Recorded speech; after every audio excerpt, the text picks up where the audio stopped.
start. Hello, my name is Olga Risiga. I'm a Chief Business Development Officer at SoftSwiss. And today we are going to have Fireside chat with Ronnie from Kingmakers. Pleasure to meet you. He's the CEO of this wonderful company. Yeah. So Ronnie, I would like to start to talk a bit about your expertise. So basically Kingmakers being known worldwide and it's a big brand. So let me ask you about, in general, why have you joined this company? Yeah, so thanks Olga, thanks for having me today. So yeah, I've been in the industry for around 30 years, so too long to say, I know. Background very much originally in the UK and European market. I was at Skybet on the leadership team at Skybet and then on leadership teams in the UK and Ireland team in Flutter. And when I left Flutter, I was thinking about what I wanted to do next in the industry, and I just thought Africa was a very exciting, dynamic, growing market. And I got to meet some great people at Kingmakers, and I thought actually this is a really exciting, interesting company, and we can have some fun and hopefully grow the business. So for those who don't know, Kingmakers, as you said, we're African based. Our original and first brand was BetKing in Nigeria. That's a retail and online business. Yeah. So sports betting and gaming mainly in Nigeria. And then we launched SuperSportBet in South Africa at the beginning of 2024. And then we just recently launched in Zambia as well. So certainly ambitions to become Pan-African and grow from our base in Nigeria and South Africa. So you see the potential in the market, and I would say that the whole industry is telling like there is a great potential in African markets and in South Africa as well. But what I noticed, I don't know if you have the same opinion, but basically is that not lots of operators worldwide, specifically like from European countries, entered that market. Or what do you think is the issue with that? So I think you're right. I think some of the more sort of bigger hitting global players are not in the African market, but certainly from my perspective, I think they're starting to pay attention now. You look at the size of the addressable market. Also, some listed companies have published their figures of what they're seeing from the African business, and you can see it's got a lot of potential, but also you can see the growth that's happening in the market. It is definitely double-digit growth. Yeah. I think that's driven from obviously digital penetration's increasing, smartphone usage is increasing, suddenly mobile data is getting better, and also it's a young growing population, and those sort of two things combined really give the platform for it to be a successful market. So I'd be surprised if some of the bigger sort of US, European players don't start to have a look at the market, but to be honest with you, those who are there I think are doing very well and growing as a result. So, and it seems like the customized approach is needed. So maybe African market is a bit complicated in terms of specification of the market, specification of the players. Maybe this is the issue why still operators are not there. I would find it like very, prosperous market, but again, it's really complicated. Yes. But what will you find if you put a bet on the markets, like in Africa? What will be the most, it's not like about important. It's more about what is the easiest entrance if we're talking about the Africa region, which country? So I think, to your original point, I think that's exactly right. You've got to think. I mean, ultimately, there's 54 countries, and you've got to think about entry into each of those countries differently. Ultimately, a customer in Nigeria is very different from a customer in Kenya or from a customer in South Africa. Mm-hmm. So certainly, when you're entering the market, you need to have a good understanding of customers, what the market looks like. And look, every market is definitely different, and you can't just go with a sort of blanket approach across the continent. I think, ultimately, if people are looking to get into the market and they're not there, it's about doing your due diligence and understanding, look, where the regulation is fair and strong from a taxation perspective, if it's good mechanics from a taxation perspective.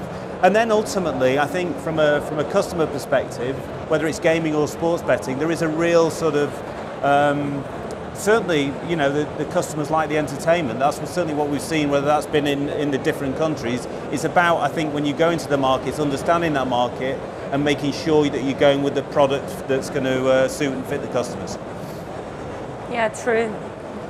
And saying about the gamification and everything inside the brand, so basically you can have lots of players in Africa, like tons of them, but it still comes to the retention of these players, because again, the average deposit, average revenue per user is completely different from what people used to, let's say, in Europe or in European region.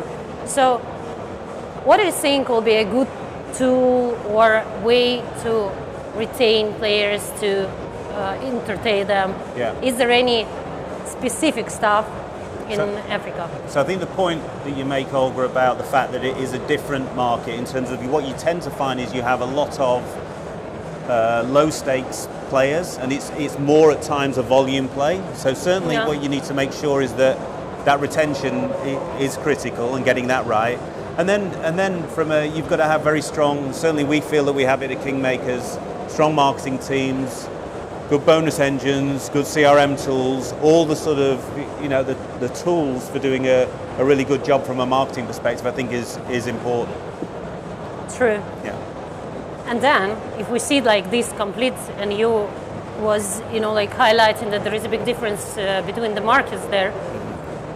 So if you compare, for example, Nigeria and South Africa as the markets, what is the main difference between these two? So I think South Africa is a bit more like a European market in that the sports betting there. I mean, football is obviously strong, but then you go to sports like cricket, rugby union are also big. But actually, South Africa is mainly a casino and actually a slots market. And certainly that, if you look at Nigeria, that's very different. Nigeria is more sports heavy, but from a casino and gaming perspective, what you see is crash games are much bigger than slots. You're seeing a growth in slots going on. And certainly that has been one of the stories about the African market is the success of crash games. Certainly they've been very dominant in a number of markets. Certainly the market that we've just gone in Zambia, crash games are very big. And so it's about understanding, look, if you go into South Africa with a crash games heavy approach, it's not going to work because they're mainly slots players there. Whereas if you go to Nigeria and crash games are on one of the biggest things from a gaming perspective. So you need to understand definitely the market, but there are big differences. We certainly see between Nigeria and South Africa, and now when we're going into Zambia. And regulatory wise, which will be the most complicated?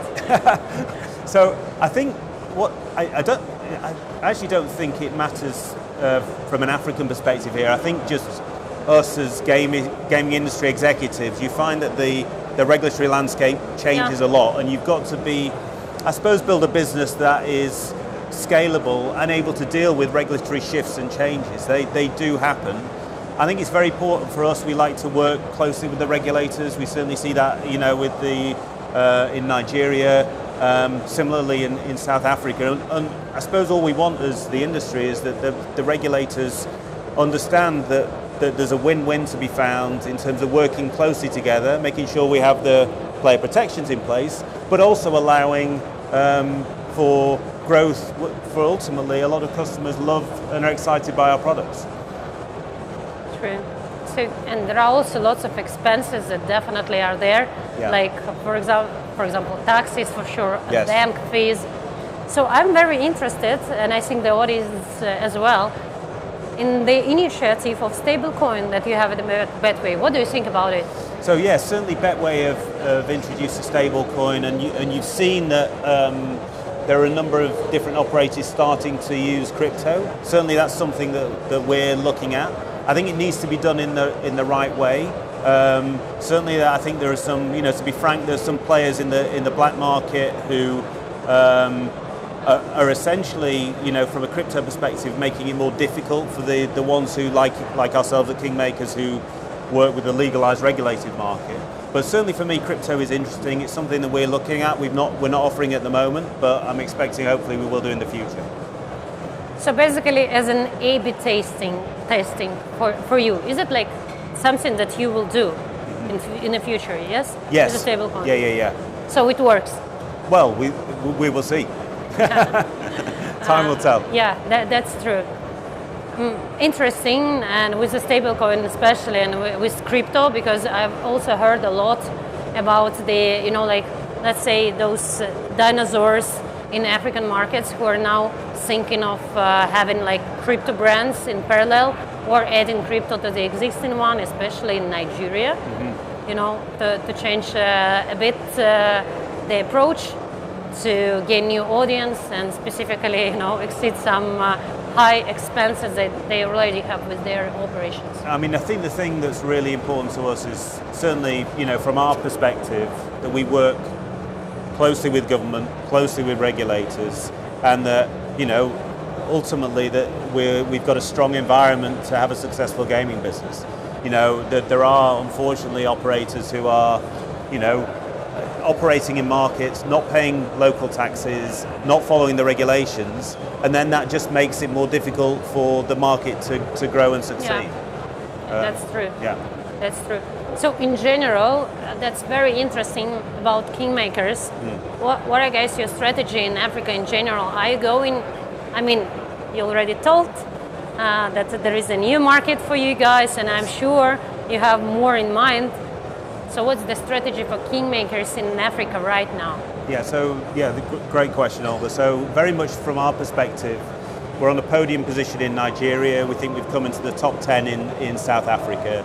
We've just launched in Zambia. We very much have ambitions to be a top 5 operator in Africa by 2028. That's where we're heading.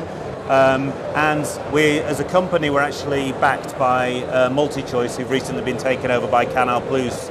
So a big pay TV operator. So I've certainly got a background in Sky Bet in the UK. I've seen the success that can be brought by having a big pay TV operator with a betting and gaming business.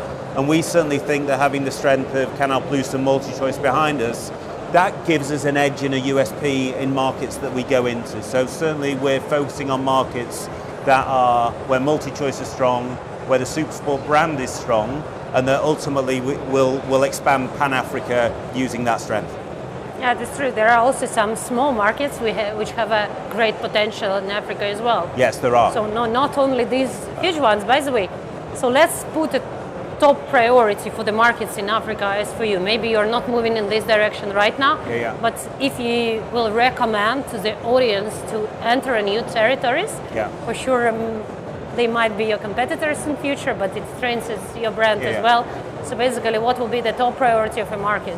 I think, look, if you look at the overall TAM of Africa, by far the biggest market is South Africa. The second biggest market is Nigeria. The issue with those markets is obviously because of their size, they're very competitive. And certainly, you know, then when we started to look at somewhere like Zambia, which is a competitive market, but actually we're thinking as an entry one for us next, it actually, you know, ticks a lot of boxes. So I think operators very much need to look at, right, okay, look, where they think, you know, suits their tech platform, suits their products, and that they can potentially find an angle or an edge, or they've got a USP going into that market. What I would guard against, and we've seen it certainly in Nigeria, is that some operators just come in and say, oh, we're this really successful brand here, we'll just come and do the same in Nigeria without understanding the market and the customer and the products that are needed. And suddenly they burn a load of marketing dollars and actually exit the market. I think you've got to go in, certainly I'd advise going into markets, you probably focus on a smaller number of markets, be very clear on your plans, and execute well. And that's what, you know, certainly that's our philosophy of when we're going into markets. We're not suddenly going to go into 20 new markets tomorrow. It's very much about targeting and executing. That's true. So me personally, really impressed what you guys did all over the world, but basically in South Africa and in Nigeria and in Africa in general. So I wish you a great success there, definitely. And what we got from this conversation is like there should be a customized approach to each market, thoughtful entering any markets that you have in Africa. And basically there are some hints which are going with the same pace with the world, like stable coins and crypto and everything. So thank you for this conversation. And I truly believe that these plans that you were mentioning about 2020, they will definitely come true for Kingmakers, especially with your help. So thank you for this conversation. Thank you so much, Olga. Appreciate you hosting us. Thank you guys for your attention and listening.